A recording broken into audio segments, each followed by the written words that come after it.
चलिए स्टार्ट करते हैं। नेक्स्ट क्लास, अभी स्केचिंग क्लास चल रही है, स्केचिंग क्लास में रहेंगे अभी। अच्छा, आप लोगों ने प्रोस्पेक्टिव तो पढ़ा होगा, पढ़ा था नहीं पढ़ा बीएफए में? क्यों प्रतिष्ठा, पढ़ा था? सर ज़्यादा ठीक से, सर ज़्यादा ठीक से।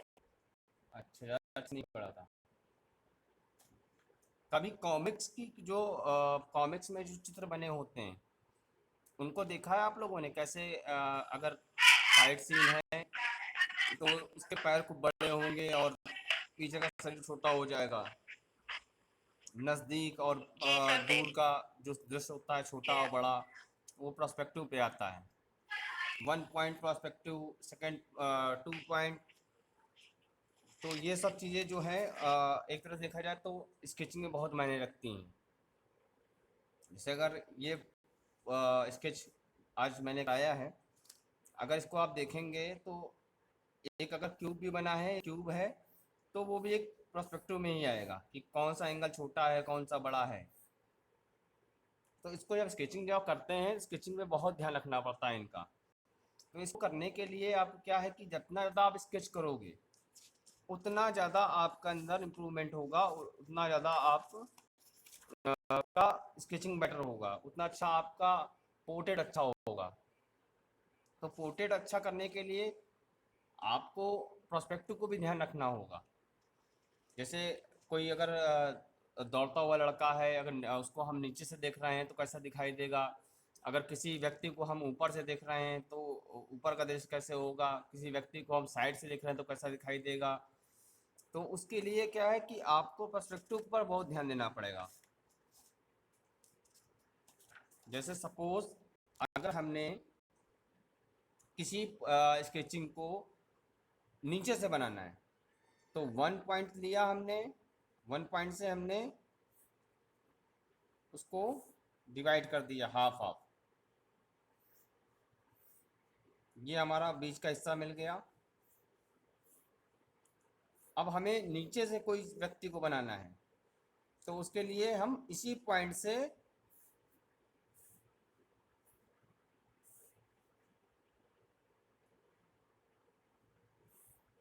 नीचे से ऊपर की ओर दिखता हुआ,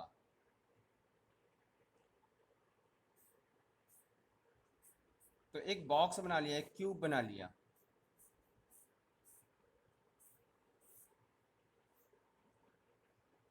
अब हम नीचे से ऊपर की ओर दिखता हुआ कोई अगर व्यक्ति बनाएंगे तो उसका पैर बहुत बड़ा हो जाएगा, ये पैर का शेप हो जाएगा।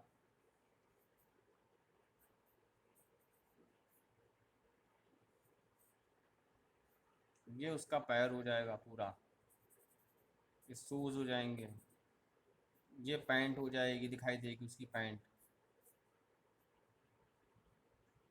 ये शर्ट हो जाएगी, ये हाथ हो जाएगा।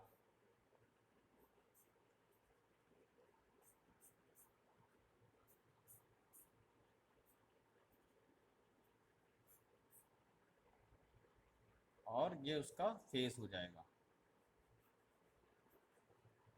तो नीचे से ऊपर की ओर दिखता हुआ ऐसा।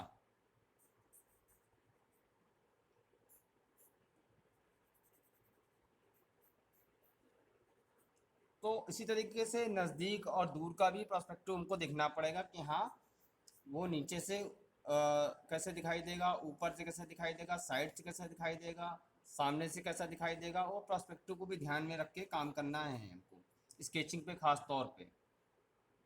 ठीक है, जैसे कि मैंने कल कल की क्लास में भी बताया था आप लोगों को, स्केचिंग में आपके स्केचिंग पे लय, पावर, स्ट्रोक, ये सभी चीज़ें दिखनी चाहिए। अगर ये नहीं दिखाई देगा तो आपकी स्केचिंग में पावर जब तक नहीं हुआ तब तक भाई स्केचिंग तो छोटा सा बच्चा भी कर लेता है। स्कूल जॉब जब स्कूल में रहता है तब भी वो करता है स्केचिंग। पर आप लोग बीएफए और एमएफए के स्टूडेंट हो तो आप लोगों का पावर दिखना चाहिए कि हाँ आपने स्केचिंग कितना किया है, कितना आपने काम किया है। तो वो आपके काम को आपके वर्क में ही दिखाई देगा आपने कितना काम किया है। तो जैसे कि एक महिला है, और वो महिला जो है एक लेडी है जो सीढ़ी से उतर रही है, अगर वो बनाना हुआ। और जब तक आप इमेजिन करेंगे, उसको सोचेंगे, एक तो आप देख के नहीं बना पा रहे हो, तो सोच के कैसे बना पाओगे? तो उसके लिए आप कई बार जब प्रैक्टिस की होगी तभी बना पाओगे। तो ज़्यादा से ज़्यादा स्केचिंग करें, चीज़ को देखें, करेक्टर को देखें और उसको बनाने की कोशिश करें। जैसे कोई लेडीज़ है और वो जीना सीढ़ी से उतर रही है, हम उसको बनाना है, तो सबसे पहले आपने उसके फेस को एक रैपिड ही काम करेंगे, ज़्यादा क्लियर करने की कोशिश नहीं करेंगे। उसके फेस को क्लियर करेंगे। पहले तो झुका हुआ फेस है तो झुके हुए फेस को ऐसे हमने ड्रॉ कर लिया है, उसकी आईज बना दी, नोज दिखा दिया, लिप्स बना दिया,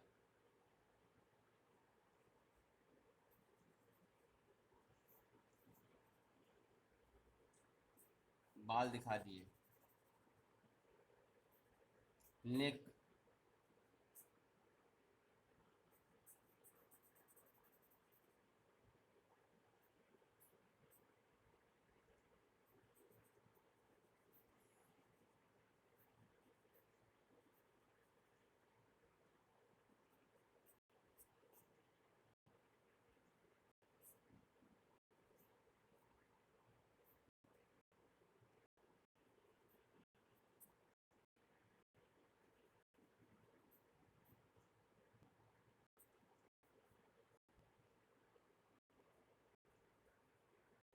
अगर कोई चीज़ क्लियर या नहीं करनी है तो क्लियर ना करें।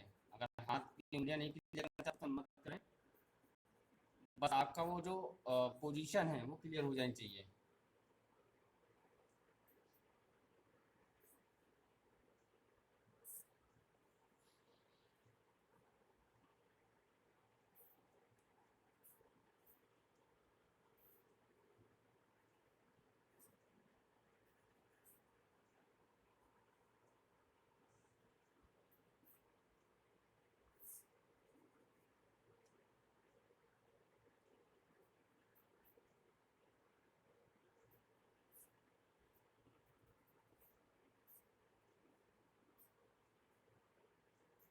कॉपी दिख रही है ना?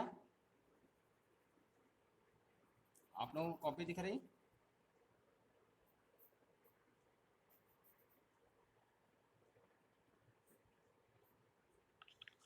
यस सर, देख रही है।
अब इसको सीढ़ी को दिखा सकते हैं इसमें।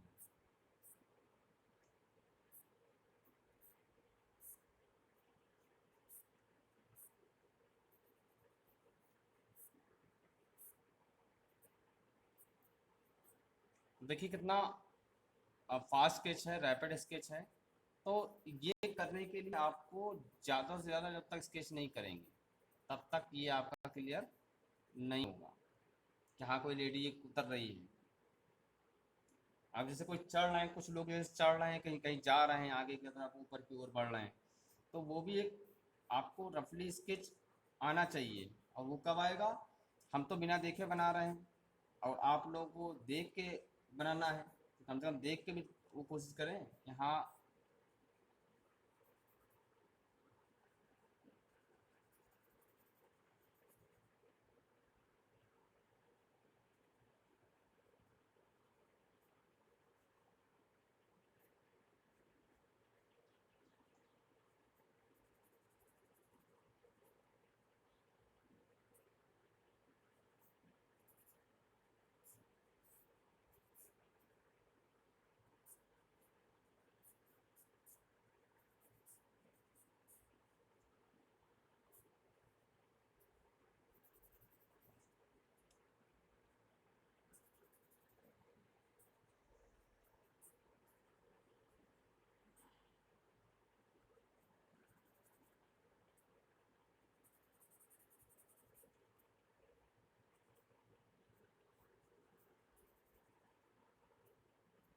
ऐसे तो ज़्यादा, अब ये तो बहुत सारी लाइनों से बना हुआ है, और आप लोग कोशिश करें कि कम से कम लाइनों का यूज़ करें, बहुत कम से कम।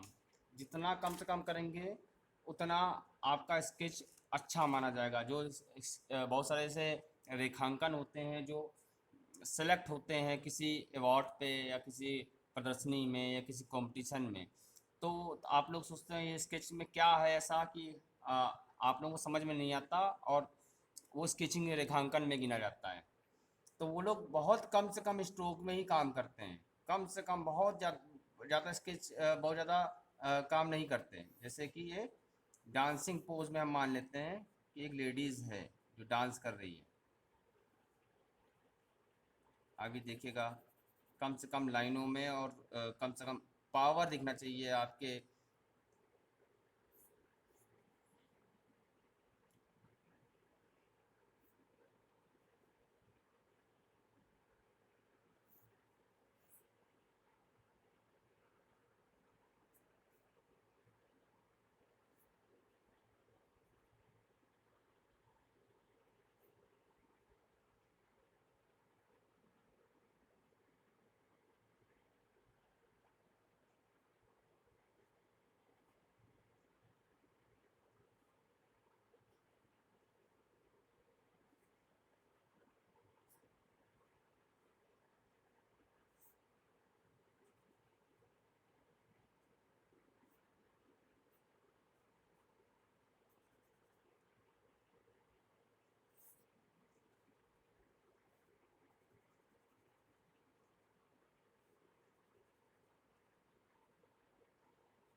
देखिए, कम से कम लाइनों में एकदम, तो ऐसा कुछ स्केच करने की कोशिश किया करिए, यानी कम से कम लाइन हो, कम से कम शेप हो, कम से कम आकार हो। ऐसे हमने सिर्फ फेस ही क्लियर किया है, कुछ जगह पे तो फेस भी बहुत एकदम रफली बनाते हैं और उसको क्लियर नहीं करते। हमने फेस को ही रफली कर दिया, बल्कि ये लग रहा है कि हाँ बहुत फोर्स में डांस कर रही है कोई लड़की, बहुत फोर्स में डांस कर रही है और घूम रही है। हाथ भी है, पैर भी है, ये हाथों को भी दिखाया गया है, पैरों को भी दिखाया गया है, और इसके फेस को दिखा दिया गया, और पर इसमें फोर्स दिखाई दे रहा है लय, क्योंकि पूरा क्लियर होता ही नहीं। स्केचिंग जब की जाती है तो पूरा क्लियर नहीं करते, नहीं तो पूरा क्लियर कर देंगे तो वो ड्राइंग में हो जाएगा, स्केचिंग पे नहीं गिना जाएगा। तो और ना ही इसमें कोई शेडिंग होती है। तो शेडिंग तो हमने की है पर थोड़ी थोड़ी सी की है, थोड़ा सा क्लियर करने के लिए, पर इतना भी शेडिंग हमने क्लियर नहीं कर दी कि एकदम बिल्कुल हर चीज़ ड्राइंग में आ जाए। तो आप लोग जो भी स्केचिंग करें, जो भी वो करें, वो कम से कम लाइनों में करने की कोशिश करें, ना कि पूरा क्लियर करने के लिए। और दूसरी चीज़ सबसे बड़ी बात, जब आप लोग स्केचिंग करते हो तो क्या करते हो, कोई भी फिगर बनाते हो तो उसको पेंसिल को उठाते नहीं हो। यानी कि आप चाहते हो कि एक बार पेंसिल रख लें और उसके बाद हम उसको चलाते रहें, जैसे कि उसमें बनावटी बनाया जाता है। जैसे तुमने कोई मान लेते हैं कोई एक लड़का बनाया या कोई लड़की बनाई, तो पीछे से तुमने क्या किया, एक बार ऐसे बनाया फेस का और पीछे से पूरा ब्लैक कर दिया, ठीक है, पूरा ऐसे आपने भर दिया। उसके बाद उसकी शर्ट की कॉलर दिखा दी, उसको भी एकदम पेंसिल उठाते ही नहीं है, वो पेंसिल एकदम बिल्कुल ऐसे रख चलाएंगे जैसे एकदम बिल्कुल बनावटीपन होगा उसके, लगे कि हाँ वो स्केचिंग में गिन लें उनको। ऐसे बनाते हैं आप लोग।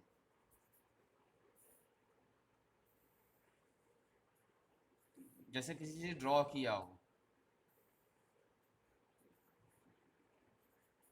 ये तो ऐसा तो स्केच बच्चों जैसा काम हो गया। अगर इसी को हम थोड़ा सा स्ट्रोक में काम करेंगे तो कैसे करेंगे।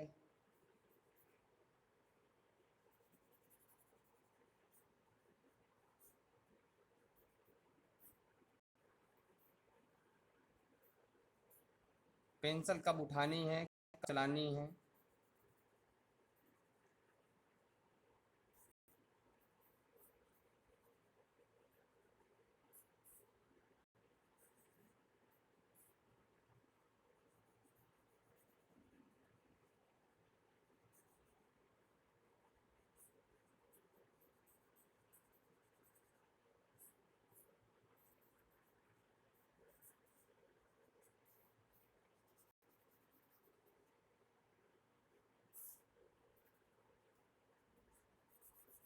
ये हो गया।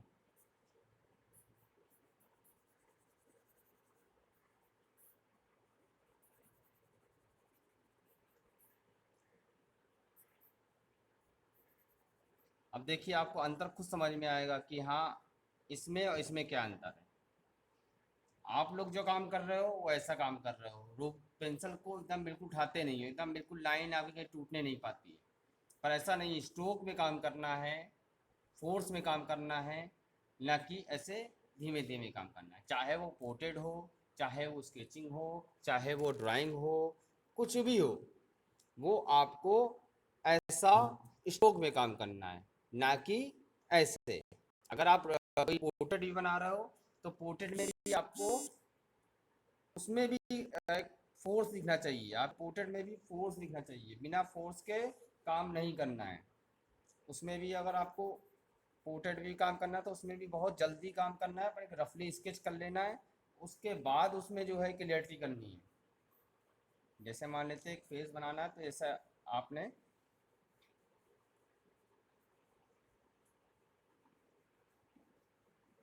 पेंसिल को एक जगह रोक के काम नहीं करना, बाद में उसको आप क्लियर करें। तुरंत नहीं क्लियर करने की कोशिश करना है, तुरंत क्लियर कर दें।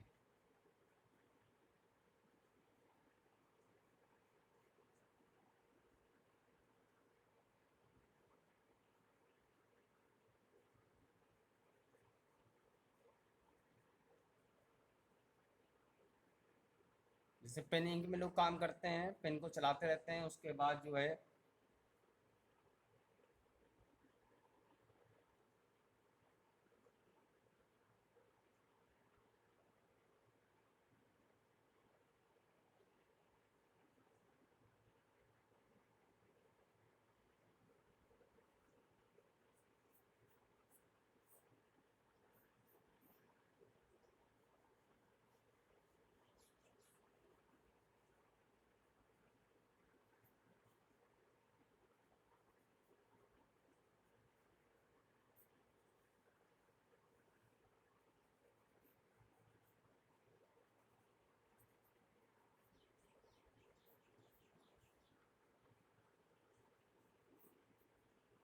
अब इसको हम क्लियर कर सकते हैं। ये हमारा रफली एक स्केच बना है। तो इसको अब हम क्लियर कर सकते हैं।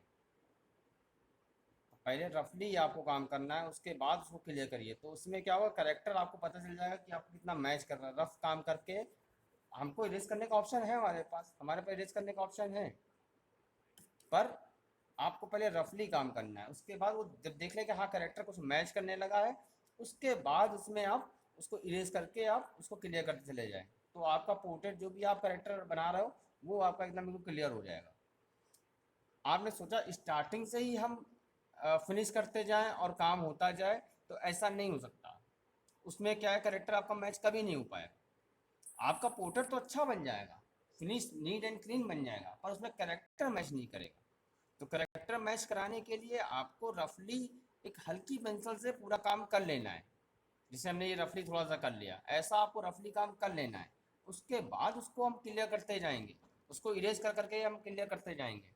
तो वो आपका अपने आप एकदम उसका कैरेक्टर मैच करने लगेगा और फिनिश हो जाएगा। आप सोचते हो कि हम एक तरफ से स्टार्ट करें और उसको फिनिश करते चले जाएं, और लास्ट में हमको दोबारा मेहनत ना करनी पड़े, और एक बार में ही वो हमारा क्लियर हो जाए। तो वो तो तब आएगा जब आप बहुत काम कर चुके होगे। पर अगर आपने स्टार्टिंग से सोचा कि हम पहले से ही फिनिश करते चले जाएं, तो वो कभी फिनिश नहीं होगा, वो उसका करेक्टर मैच ही नहीं करेगा। तो करेक्टर मैच करने के लिए आपको पहले हल्की पेंसिल चलानी है, एकदम लाइट पेंसिल चला के उसका रफली एक करेक्टर मैच करा लेना है। उसके बाद उसको हमें क्लियर करना है। तो उससे क्या होगा कि आपका करेक्टर बिल्कुल मैच कर जाएगा, उसमें आपको मेहनत नहीं करनी पड़ेगी।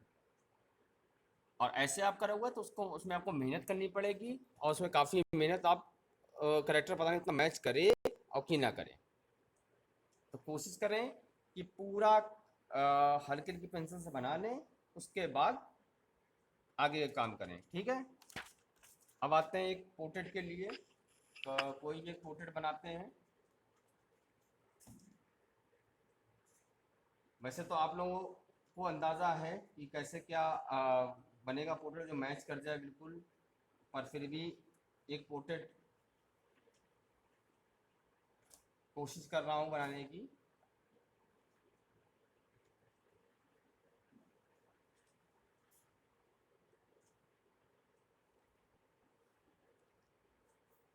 रफली पहले बनाएंगे, फिर उसके बाद उसको हल्का सा क्लियर करेंगे।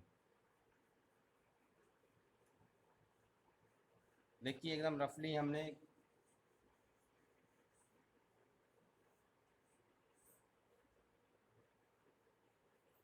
मैं भी जब काम करता हूँ थोड़ा रफली काम कर लेता हूँ। उससे क्या होता है कि हमें हमारा करेक्टर जो है मैच कराने में दिक्कत नहीं होती।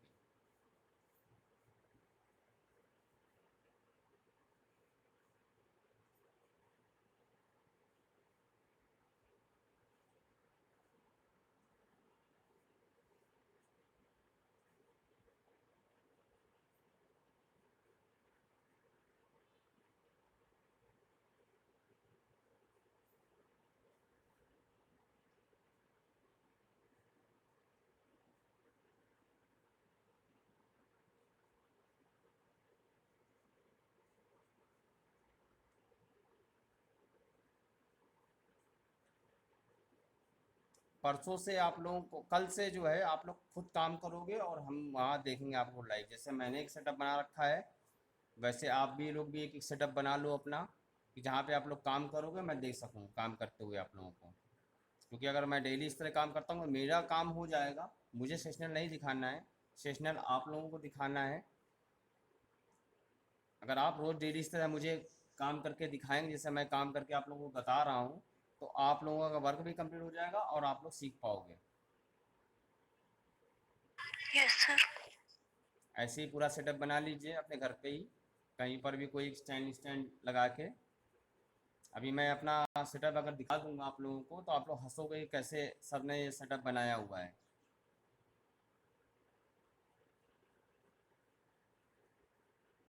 सर और कैसे किया है बता दीजिए हमें, क्योंकि स्टैंड नहीं है मेरे पास अभी।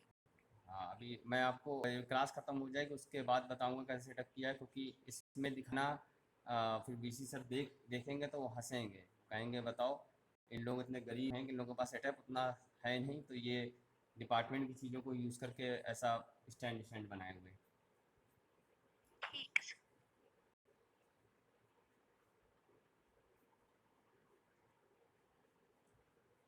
देखिए थ्योरी क्लास तो आप ले ही रहे हो, थ्योरी तो आपकी चल ही रही है साथ साथ में, तो अभी तो आप लिख रहे हो, अभी पढ़ने का समय नहीं है, अभी पढ़ने का समय जब होगा तो समय पढ़ना, पर इसके साथ साथ में प्रैक्टिकल भी करते रहो। प्रैक्टिकल करना बहुत ज़रूरी है साथ में, नहीं तो प्रैक्टिकल नहीं होगा तो फिर आप लोग एग्ज़ाम में बनाओगे क्या। और एंड टाइम में आप लोगों को क्या होता है, एंड टाइम में ही चीज़ें ख़राब हो जाती हैं। पूरे साल बहुत अच्छा करते हो, एंड टाइम में ही पता नहीं क्या हो जाता है, चीज़ें ख़राब हो जाती हैं। तो मैं नहीं चाहता हूँ कि हर बार की तरह इस बार भी ऐसा हो, खास तौर पर प्रतिष्ठा तुम्हारा। पूरे साल तुमने इतना क्या अच्छी सर? पढ़ाई की और सब कुछ किया, उसके बाद जो आपने असाइनमेंट जमा किया वो रफली एकदम जमा कर दिया। कौन सा सर असाइनमेंट? अच्छा, लिखा हुआ वो। प्रोजेक्ट रिपोर्ट जो तुमने जमा किया, सॉरी सॉरी, असाइनमेंट कह रहा हूँ, प्रोजेक्ट रिपोर्ट। प्रोजेक्ट रिपोर्ट का जो फ्रंट पेज तुमने बनाया वो फ्रंट उतना पेज? सही नहीं था। Yes sir.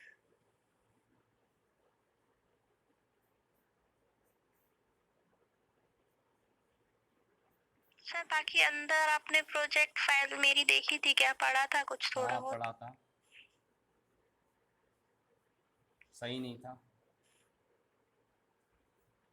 कैलाश सर भी पढ़ पढ़ के हंस रहे थे। हाँ सर, हमने खुद ही से लिख डाला था, पता नहीं क्या क्या।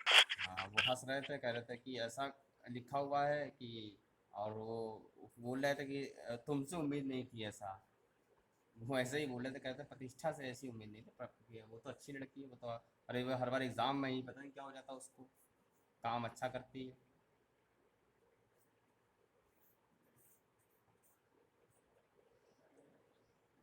ये देखिए एकदम हमने रफली बना लिया है, ठीक है।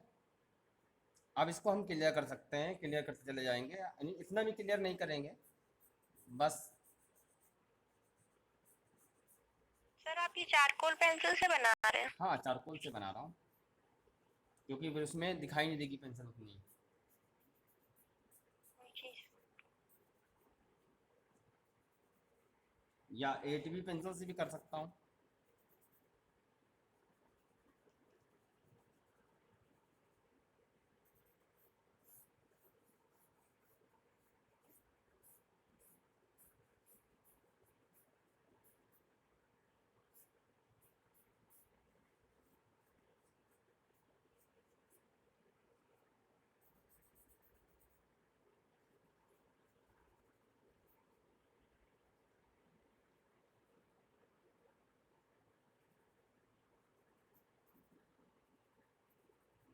आप लोग बहुत जल्दी बनाने की कोशिश मत करिएगा, जैसे मैं खूब जल्दी काम कर रहा हूँ ऐसा आपको, आपको कोई जल्दबाजी नहीं है, आप लोग आराम से काम करो।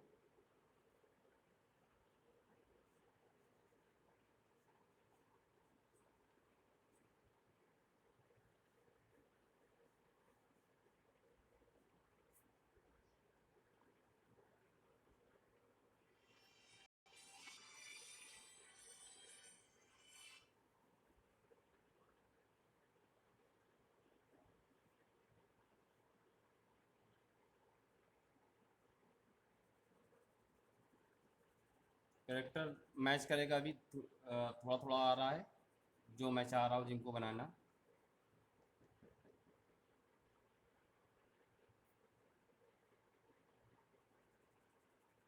सर आप बिना देखे कैरेक्टर मैच करा लेते हैं क्या? क्यों नहीं, जब प्रैक्टिस हो जाएगी तो अपने आप आपका भी हो जाएगा वही, बिना देखे। क्योंकि आपको पता हो जाए ना क्या, कैसी नाक होनी चाहिए, कैसे लिप्स होना चाहिए, कैसा आपका कान होना चाहिए, वो सब।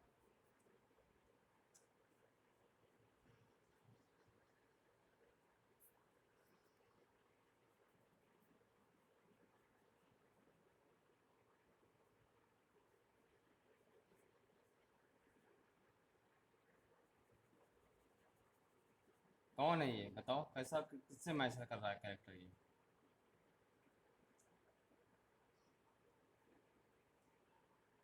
तो सर देखा हुआ तो लग रहा है, बस हमें पहचान में नहीं आ रहा। अभी पहचान में नहीं आ रहा है? तो हमें याद नहीं आ रहा, बाकी दिखा हुआ तो लग रहा है कि हम देखा है। लता जी का नाम सुना है? लता यस सर। मंगेशकर, जो सिंगर हैं, गाना गाती, ऐ मेरे वतन का लोगों। Yes sir, yes sir. जी सर, लग रहा है। उनसे ही मैच कराने की कोशिश कर रहा हूँ।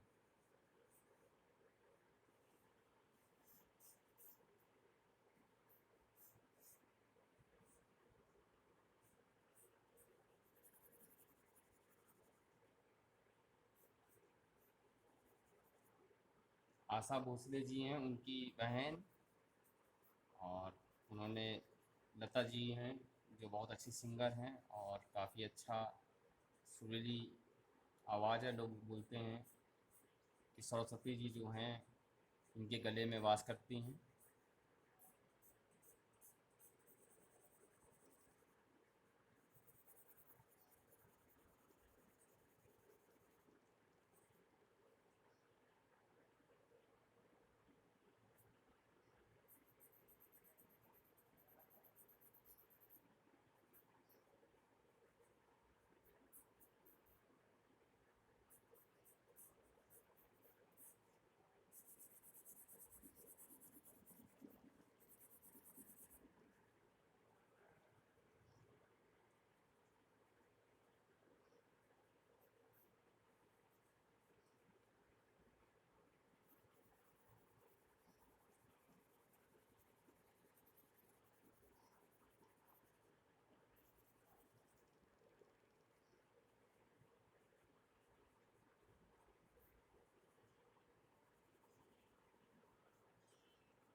देखिए, हमने इतना क्लियर नहीं किया, पर हाँ ये कि हमने स्टार्टिंग जो की थी वो हल्की से स्टार्ट किया था, हल्की पेंसिल से स्टार्ट किया था।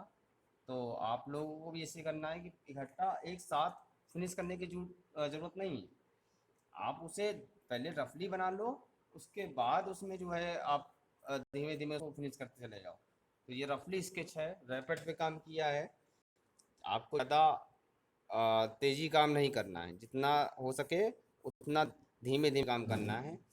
और आपको ज़रूरत नहीं कि आप रैपिड काम करो, आप काम करो पर उसको धीमे धीमे करो। पर पहले स्टार्टिंग रफ काम करनी है, उसके बाद उसको फेयर कर देना है। जितना आप धीमे धीमे काम करोगे उतना आपका अच्छा कार्य होगा। और दूसरी चीज़, एकदम आपको उस पे काम करना है, रिलैक्स होके चीज़ों को देखना है, करेक्टर को पकड़ना है, क्या चीज़ कैसी उसके फेस पे दिख रही है, क्या उसके फेस में अलग है, उसको देखना है, उसको पहचानना है, और उसके बाद उसको पोर्ट्रेट को आपको बनाना है। सिर्फ आपको यही काम करना है, तो वो अपने आप आपका करेक्टर मैच करने लगेगा। जैसे मैंने अभी सेकंड क्लास में भी आप लोगों को बताया था, कई एक पोर्ट्रेट बना के, जैसे पहला सर का मैंने बनाया था, अभय सर का बनाया था। तो उन लोगों में क्या फेस में क्या चीज़ हमें पहचानना है जो स्पेशल है, जिससे उनका करेक्टर वो मैच करने लगता है। तो वही चीज़ आपको, जो सामने वाला जो मॉडल बैठेगा उसको देखना है, और उसके में वो ढूंढना है वो चीज़ कि उनके फेस में क्या चीज़ स्पेशल है जिससे वो करेक्टर पूरा मैच कर जाएगा। जैसे गांधी जी हैं तो उन्होंने थोड़ा, उनके बाल नहीं हैं और पतले दुबले से हैं, तो उनका करेक्टर कैसे मैच कर, नाक खूब बड़ी सी है, लंबी सी है। और उसी तरीके से इंदिरा गांधी जी हैं, उनके बाल से उनको पहचाना जा सकता है। और उसी तरीके से आपके अटल जी हैं, अटल बिहारी वाजपेयी जी हैं, उनके बाल और नाक से पहचाना जा सकता है, प्लस उनकी फेस कटिंग से। योगी जी हैं या अमित शाह जी हैं या नरेंद्र मोदी जी हैं, सबके फेस में एक अलग एक खूबी है, उसको पहचानना है। और उसको पहचान के आप अपने स्केचिंग पे या अपने पोर्ट्रेट पे, उसको जैसे ही आप उस करेक्टर को उस चीज़ को डालेंगे उसका करेक्टर बिल्कुल मैच करने लगेगा, बिल्कुल सेम वैसा ही आ जाएगा, आपको ज़्यादा मेहनत नहीं करना। तो अब जो क्लास होगी आप लोग वैसा सेटअप बना लीजिएगा, जैसा अभी मैं दिखा दूंगा आप लोगों को। ऐसा सेटअप मैंने बना रखा है, पर आप लोग भी कोई सेटअप ऐसा बना लेना, और कोशिश करना कल से या परसों से आप क्लास लो, ठीक है, करके दिखाओ।